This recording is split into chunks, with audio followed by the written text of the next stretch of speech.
నమస్తే, welcome to 1 TV news. ముందుగా bulletin లో హెడ్లైన్స్ చూద్దాం.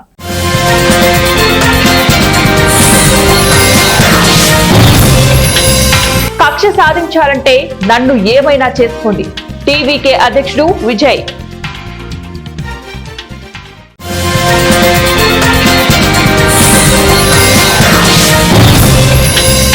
ఏపీకి మరోసారి భారీ వర్ష సూచన. ఆంధ్రప్రదేశ్ కు మరోసారి వాయుగుండం.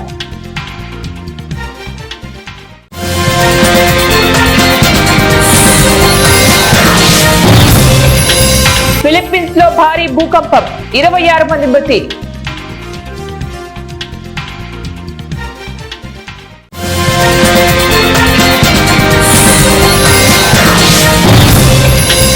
థర్మల్ పవర్ ప్లాంట్ లో ఘోర ప్రమాదం, 9 మంది మృతి.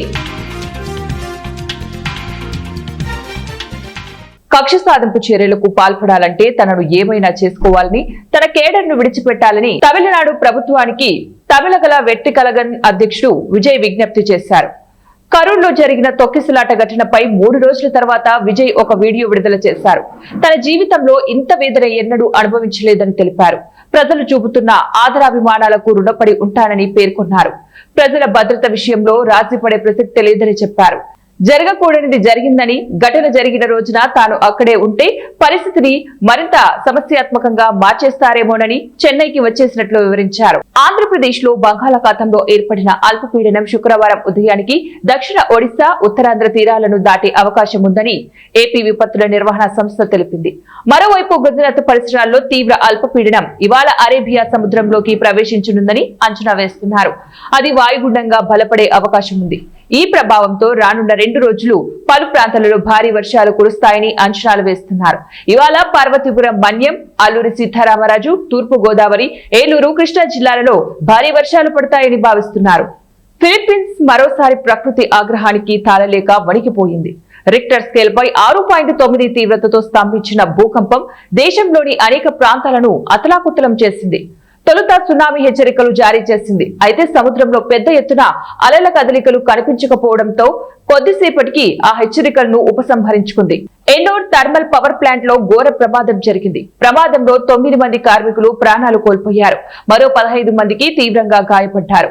చెన్నై ఎన్నోర్లో అనలా మిన్ స్టేషన్ విస్తరణ పనులు కొనసాగుతున్నాయి. ఈ ప్రాజెక్టులో వందలాది మంది ఉత్తర భారత కార్మికులు పనిచేస్తున్నారు.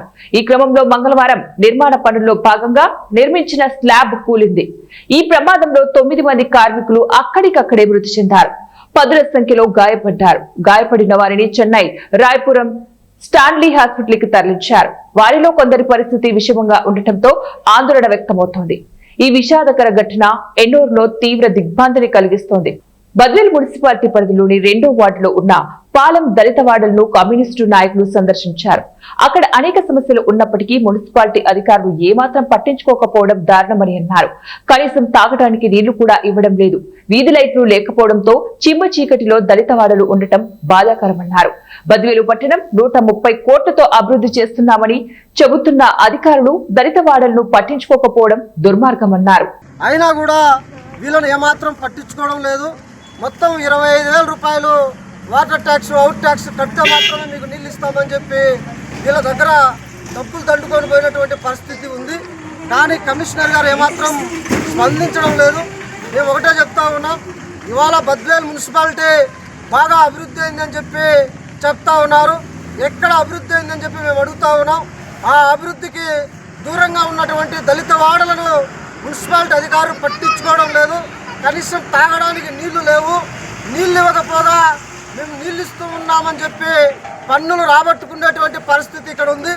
అందుకనే ఇవాళ మేము కమిషనర్ గారికి ఒకటే చెప్తా ఉన్నాం, అయ్యా మీరు 4 రోడ్లు తిరగడం కాదు, మీరు వార్డుల్లో తిరగాలి, దళిత వార్డుల్లో తిరగాలి, ముస్లిం మైనార్టీ వార్డుల్లో తిరగాలి. అక్కడ పరిస్థితులు మీరు గమనించాలి. అక్కడ మీరు సమృద్ధమైనటువంటి మౌలిక సదుపాయాలు కల్పించినప్పుడే బద్వేలు బాగా అభివృద్ధి చెప్పిందని చెప్పి మీరు చెప్పాలి. కాబట్టి మేము చెప్తా ఉన్నాం, ఒక 2-3 రోజుల్లో మాత్రం ఈ దళిత వాడలో ఉన్నటువంటి వాటర్ సమస్యను పరిష్కరించాలి.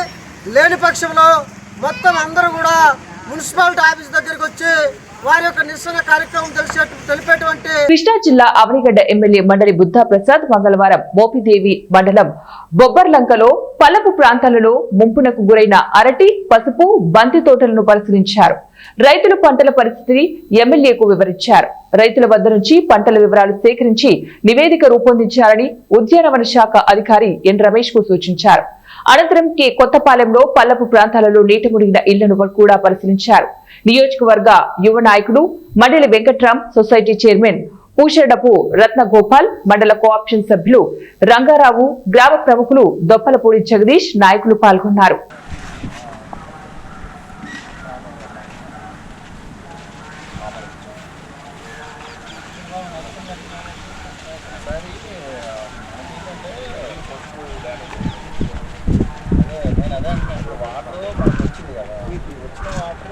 మళ్ళీ రేపు కూడా కొంచెం పెరిగిద్దంట. అంటే ఇప్పుడు మనకి 6.6 నుండి మళ్ళీ కొంచెం తగ్గుతుంది. తగ్గిన వాటర్ మళ్ళీ 30 రోజుల్లో మళ్ళీ పెరుగుద్దంట. అంబేద్కర్ కోనసీమ జిల్లా ఐనవిల్లి మండలం విలసలలో బాణసంచా పేరుడు సంఘటన చోటు చేసుకుంది. 2 మృతి, మరొకరికి తీవ్ర గాయాలయ్యాయి. కిరాణా షాప్ లో దీపావళి మందుగుండు సామాగ్రి పేలి భార్యాభర్తలు మృతి చెందారు. శ్రీనివాసరావు, సీతా మహాలక్ష్మి అక్కడికక్కడే మృతి చెందారు. కుమారుడికి తీవ్ర గాయాలు కాగా అమలాపురం ఏరియా హాస్పిటల్ కి తరలించారు. ఇంట్లోనే కిరాణా షాప్ నిర్వహిస్తూ అక్రమంగా నిల్వ ఉంచిన దీపావళి మందుగుండు సామాగ్రి పేలడంతోనే ఈ ఘటన చోటు చేసుకున్నట్లు తెలుస్తోంది.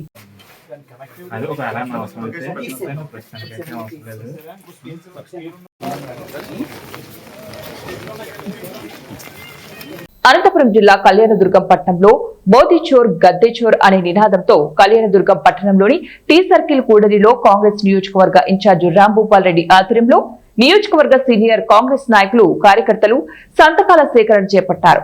ఈ కార్యక్రమంలో వారు మాట్లాడుతూ బీజేపీ ప్రభుత్వం అధికారంలోకి ఎలా వచ్చింది, 3 సంవత్సరాల నుంచి ఎలా గెలుస్తున్నది, ఏ విధంగా ఓట్ల చోరీతో అధికారం అనుభవిస్తున్నది అనే అంశంపై రాహుల్ గాంధీ నిరూపించారన్నారు. పక్కన పెట్టేసి ఈ రోజు బీజేపీ ప్రభుత్వం రాహుల్ గాంధీ గారి పైన అనవసరమైన కేసులు పెడుతూ ఆయన్ని ఒకానొక సందర్భంలో మేము ఏమైనా చేసేదానికైనా కూడా సిద్ధమే అని చెప్పేసి బీజేపీ నాయకులు బరి తెగించి మరీ మాట్లాడుతున్నారంటే ఈ దేశం ప్రజాస్వామ్య దేశంలో మనం ఏ విధంగా ఉన్నామనేది అర్థం చేసుకోవాలి. ప్రజాస్వామ్యాన్ని కాపాడవలసిన బీజేపీ ఈ రోజు ప్రజా కంటకంగా మారుతూ ఈ రోజు ప్రజలకి ఎన్నో విధాలుగా ఇబ్బందులు గురి చేస్తూ చాలా ఇబ్బందులకు గురి చేస్తోంది. అందులో భాగంగానే ఈ రోజు ఈ ఓట్ల చోరీ వల్లనే గద్దెనెక్కినటువంటి ఈ బీజేపీ ప్రభుత్వాన్ని గద్దె దించేంత వరకు విశ్రమించకూడదని కాంగ్రెస్ పార్టీ ఆధ్వర్యంలో ఓట్ చోర్ గద్దె చోర్ కార్యక్రమంలో భాగంగా రాహుల్ గాంధీ గారు చేస్తున్న పోరాటానికి మద్దతుగా ఈ రోజు కళ్యాణదుర్గం నియోజకవర్గ కేంద్రంలోని టీ సర్కిల్ వద్ద సంతకాల సేకరణ చేయడం జరుగుతుంది. ఇప్పటిదాకా మీరే చూశారు. ఎక్కడ చూసినా కూడా ప్రజలు మేము ఏమైనా మాట్లాడకపోయినా కూడా మహిళలైతేనేమి, వృద్ధులైతేనేమి, యువకులైతేనేమి అందరూ వచ్చి స్వచ్ఛందంగా వచ్చి సంతకాలు సేకరణ చేసి సంతకాలు పెడుతూ ఈ రోజు రాహుల్ గాంధీ గారికి మేము అండగా నిలబడతాం. రాహుల్ గాంధీ గారు ప్రధానమంత్రి అయ్యేంత వరకు కూడా మేమందరం సహాయ సహకారాలు కాంగ్రెస్ పార్టీకి అందిస్తామని చెప్పేసి ఈ రోజు స్వచ్ఛందంగా ముందుకు వచ్చి మాకు మద్దతు తెలుపుతున్నారు. ఖచ్చితంగా ఈ వైరా ఏసీపీ ఎంఏ రెహమాన్ మంగళవారం పదవీ విరమణ పొందారు. సుమారు 3 సంవత్సరాలుగా వైరా సబ్ డివిజన్ ఏసీపీగా ఆయన విధులు నిర్వర్తించారు. శాంతి భద్రతల పరిరక్షణ కోసం నిత్యం కృషి చేశారు. పలు చోరీ, హత్య కేసుల్లో కీలకంగా వ్యవహరించి బాధితులకు సత్వర న్యాయం చేయడంతో ఆయన తన వంతుగా పనిచేశారు. సబ్ డివిజన్ అధికారులతో నిత్యం సమావేశాలు, కేసుల ఛేదన పట్ల పురోగతిని ఎప్పటికప్పుడు తెలుసుకుంటూ అధికారులకు సూచనలు చేశారు. అలాగే సబ్ డివిజన్ పరిధిలో కుల, మత విద్వేషాలు, ఎటువంటి అసంఘటిత సంఘటనలు జరగకుండా ప్రత్యేక చర్యలు తీసుకున్నారు. అధికారులకు, ప్రజలకు నిత్యం అందుబాటులో ఉండి వారి బాధ్యతలను, కర్తవ్యాలను నిర్వర్తించారు. ఏసీపీ ఎంఏ రెహమాన్ పదవీ కార్యక్రమానికి ముఖ్య అతిథిగా హాజరైన law and order CP Prasad Rao police శాఖలో ఏసీపీ రెహమాన్ చేసిన సేవలను కొనియాడారు. ఈ కార్యక్రమంలో law and order additional admin Ramarjam, AR additional DCP Kumaraswamy, DCRT ACP Sambaraju, CCS ACP Sarwar Pasha, sub division సిఐలు, ఎస్ఐలు పాల్గొన్నారు. సమస్య మీద మనం ఫోకస్ చేసి మన బాధ్యత పిల్లలందరినీ కూడా వాళ్ళ మీద ఉన్న ఇంటి సమస్యలు మనం పక్కన పెట్టేసి ఒక సమస్య ఆశ్చర్యించిందంటే ఆ సమస్య పరిష్కరించాలి కాబట్టి మనం ఆ సమస్యని మనం క్లియర్ చేసి దాన్ని ఆశయం చేసే తర్వాత మనం ఉపయోగపడతాం. అట్లా చెప్పి మళ్ళీ ఆ సమస్య అయిపోయినా ఇంకో సమస్య మనకి ఎదురవుతుంది. అదే వేరే ప్రభుత్వ ఉద్యోగాలు వేరే ఉద్యోగాలకు ఒక సమస్య అయిపోయిన తర్వాత హ్యాపీగా రిలాక్స్ అవుతారు. కానీ పోలీసు ఉద్యోగం అలా కాదు. ఒక సమస్య కానీ ఇంకో సమస్య అయితే ఉంటుంది. జీవితాంతం సర్వీస్లో ఏ సమస్యతో కొన్ని మాటలు ఇంటికాడుతుంది. సో పోలీసు ఉద్యోగాన్ని నేను ఛాలెంజింగ్ చేయాలి. దీనికి సక్సెస్ కావాలంటే మనిషికి పోలీసు ఉద్యోగానికి పేషెన్స్ చాలా అవసరం, డిసిప్లిన్ చాలా అవసరం, కమిట్మెంట్ చాలా అవసరం. పోలీసు ఉద్యోగం అనేది పేదవాళ్ళకి మనం సహాయం చేయడం వేరే ఉద్యోగానికి అవకాశాలు ఉండవు. ఒక పోలీసు ఉద్యోగంలో ఎక్కువ అవకాశాలు ఉంటాయి. ఒక బాధితుడికి అన్యాయం జరిగిందంటే ఫస్ట్ ఆఫ్ ఆల్ దేవుడికి ప్రార్థిస్తారు, తర్వాత పోలీస్ స్టేషన్ పెడతారు. అక్కడ ఉన్నటువంటి పోలీస్ అధికారులు ఎవరు ఎస్ఐ కానీ సిఐ కానీ ఇంకా ఎవరో ఎస్సీ కానీ పై దాన్ని ఏ అధికారాన్ని కానీ తర్వాత దేవుడు గుడి తర్వాత పెట్టేది పోలీస్ స్టేషన్ పోలీస్ వ్యవస్థ దగ్గరికి పోయింది. కానీ అటువంటి అనంతపురం జిల్లా ఒరవకొండలో బాలుడి మృతి ఘటనపై త్రిసభ్య కమిటీ విచారణ చేపట్టింది. డీసీహెచ్ఎస్ సెల్వరాజ్, డిహెచ్ఎంఓ దేవి డాక్టర్ లోక్నాథ్లతో కూడిన కమిటీ సోమవారం సాయంత్రం ఒరవకొండ ప్రభుత్వ హాస్పిటల్కి చేరుకుని మృతి చెందిన బాలుడి కుటుంబ సభ్యులతో పాటు hospital superintendent Chaudhary, duty doctor Ismail మరియు నర్స్ ప్రియాంకలను విచారించారు. సుదీర్ఘంగా సాగిన విచారణ అనంతరం కమిటీ సభ్యులు మీడియాతో మాట్లాడుతూ బాధితులను హాస్పిటల్ సిబ్బందిని వేరువేరుగా విచారించామని, నివేదికను కలెక్టర్కు అప్పగిస్తామని తెలిపారు. ఇక్కడ ఒక బాబు 5 years బాబు చాబల వచ్చిన బాబు విషయంలో ఇక్కడ డెత్ జరిగింది. అది ఫీవర్ కేసు కాదు, అండ్ వామిటింగ్స్ డిహైడ్రేషన్ తీసుకొచ్చారు. దాని మీద కమిటీ 3 డాక్టర్స్, పీడియాట్రిషియన్, డిసిహెచ్ఎస్ గారు, నేను డిఎంఎండ్హెచ్ఓ మొత్తం అందరూ ఆ రోజు ఎవరైతే 8 గంటల తర్వాత డ్యూటీలో ఉన్నారో విత్ ఎఫ్ఆర్ఎస్తో సహా తీసుకొని మొత్తం అందరినీ కూడా విడివిడిగా వాళ్ళ నుంచి సమాచారం తీసుకోవడం జరిగింది. రిటర్న్గా సమాచారం తీసుకున్నాము. డాక్టర్ గారు ఏం చేశారు, స్టాఫ్ నర్సులు ఏం చేశారు, తర్వాత వచ్చేసి సెక్యూరిటీ ఏం చేశారు వీళ్ళు, తర్వాత పేషెంట్ అబ్బాయి ఫాదరు, వాళ్ళ అతో వచ్చిన అటెండర్స్ అందరినీ కూడా వాళ్ళ నుంచి సమాచారం తీసుకొని దాని మీద మేము అంతా కూడా ఎంక్వైరీ చేస్తాము. దాన్ని కూర్చొని అనలైజ్ చేసుకొని దాని మీద రిపోర్ట్ అయితే పంపించడం జరుగుతుంది.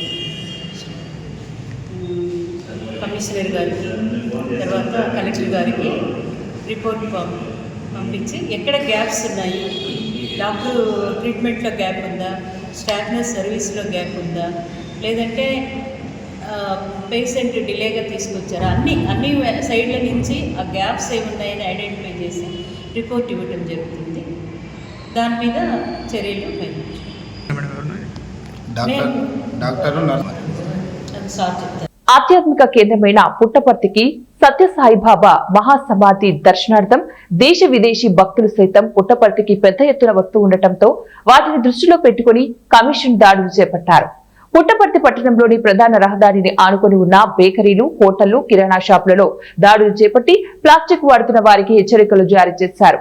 అదేవిధంగా హోటళ్లలో అపరిశుభ్రత పరిసరాలలో ఆహారాన్ని తయారు చేయడంపై కమిషనర్ ఆగ్రహం వ్యక్తం చేశారు.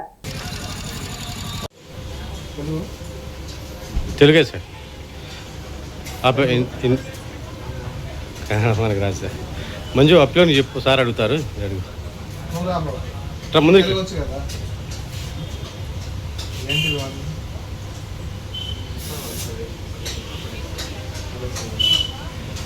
సాయంత్రం వస్తాను, సాయంత్రం వరకు పడేసింది.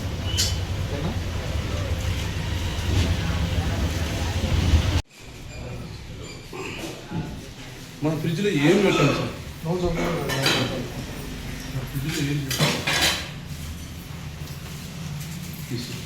తీసి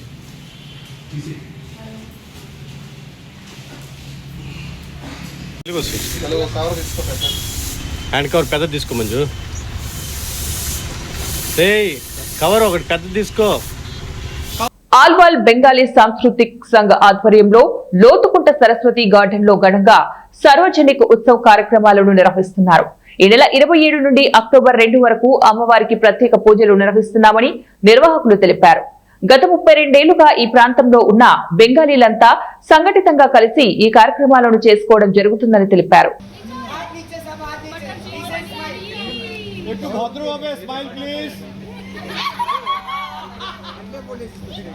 నాగర్ కర్నూలు జిల్లా ఒప్పునుంతల మండలం ఈరట్వాయినిపల్లి గ్రామానికి చెందిన పార్వతమ్మను భర్త హుస్సేన్ కొట్టి చంపాడని బంధువులు ఆరోపిస్తున్నారు. గత 18 సంవత్సరాల క్రితం వంగూరుకు చెందిన హుస్సేన్ తో పార్వతమ్మకు వివాహం చేశారు. తరచుగా భార్యాభర్తల మధ్య గొడవలు వచ్చాయని చెబుతున్నారు. ఈ మధ్య కాలంలో కొట్టి ఇంటికి పంపించడంతో పెద్దల సమక్షంలో తిరిగి అత్తారింటికి పంపించినట్లు స్థానికులు తెలిపారు. అదే విధంగా 2 రోజుల క్రితం పొలం దగ్గరికి తీసుకెళ్లి ఇష్టం వచ్చినట్లు కొట్టి అదే గ్రామానికి చెందిన మధ్యవర్తిని పార్వతమ్మ తల్లి గ్రామానికి పంపించారు.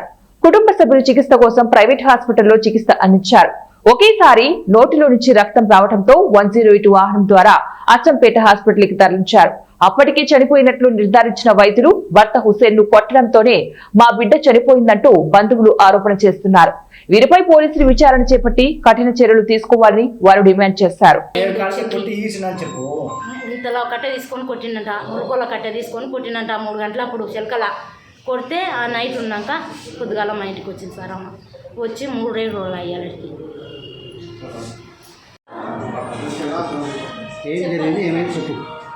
మాట్లాడాలా ఒంగూరుకి ఇచ్చినాం సార్.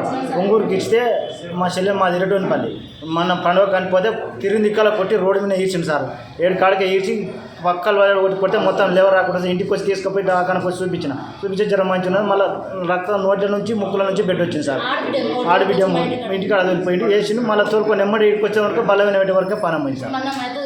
7 కాడికే తొక్కిచ్చి పెట్టింది సార్. 7 కాడికే మొత్తం. నా పేరు కృష్ణయ్య సార్. మమ్మల్ని పోతే మమ్మల్ని కొడుతున్నాడు, మా నాయన పోతే నాయనని కొట్టిండు, అమ్మని కొట్టిండు.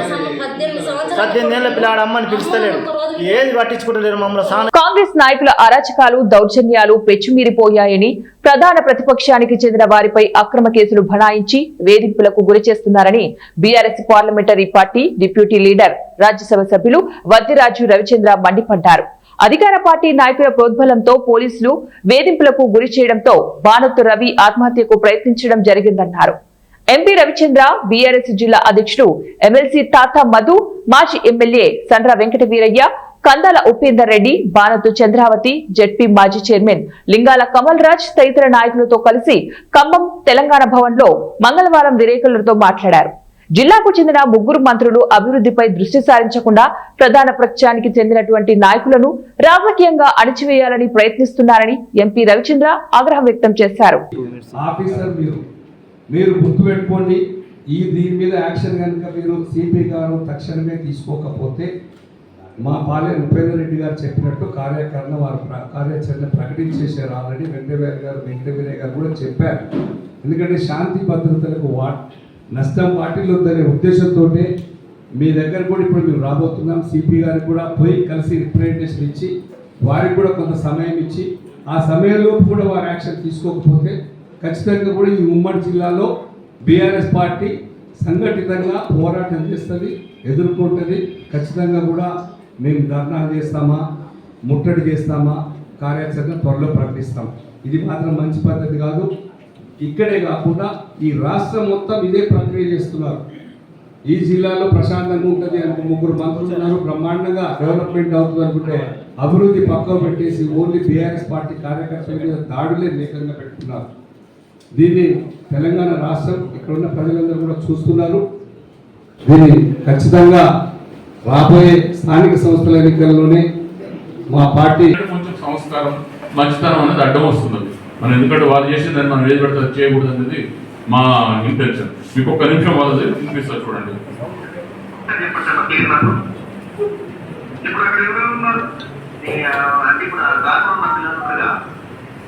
వాళ్ళే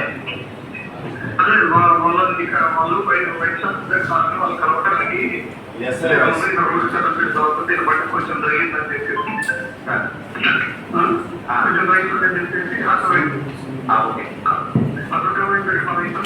నన్ను వచ్చిన పని జరిగిందని నా దగ్గర ఉన్న అప్పుడు నేను ఆర్మీలో ఏంటి అని చెప్పేసి నా జేబులో డబ్బులు కొనుక్కోలేదు.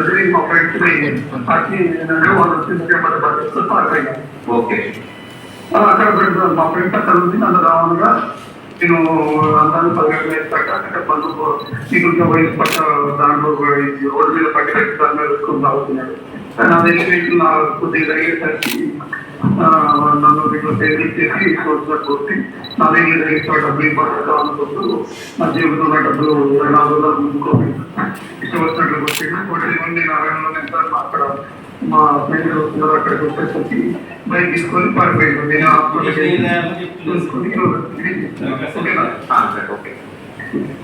అది తాటగారు ఒక్కసారి కొద్దిగా వేరతో ఇది తిరుమలపాలెం సేవ మీకు క్లారిటీ ఉన్నదా? లేకుంటే మన ఒకసారి ఎవరన్నా తీసుకొని అందరూ పంపించండి.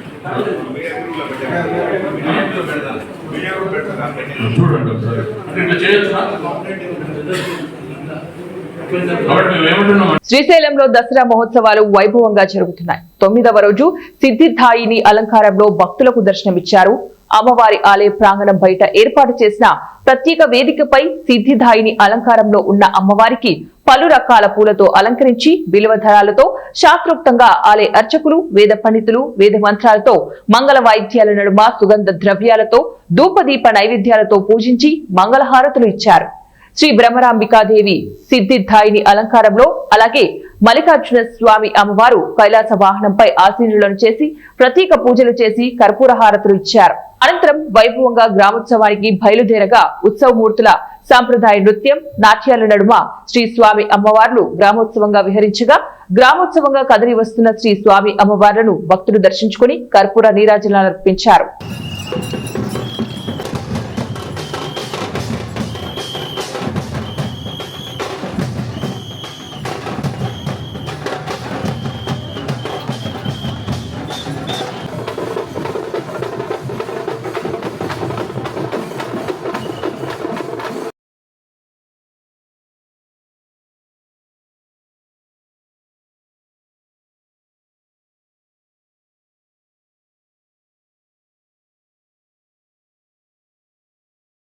బులెటిన్ ముగించే ముందు మరోసారి హెడ్లైన్.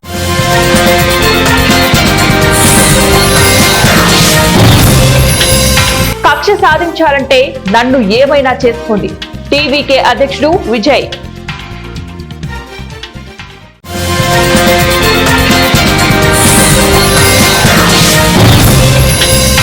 ఏపీకి మరోసారి భారీ వర్ష సూచన. ఆంధ్రప్రదేశ్ కు మరోసారి వాయుగుండం.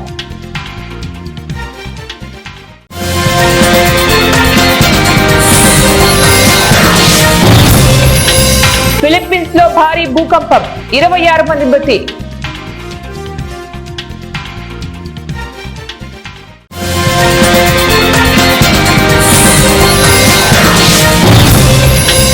థర్మల్ పవర్ ప్లాంట్ లో ఘోర ప్రమాదం, 9 మంది మృతి. ఇవి ఇప్పటి బులెటిన్ డీటెయిల్స్. నెక్స్ట్ బులెటిన్ లో మళ్ళీ కలుద్దాం. Until then keep watching 1TV news.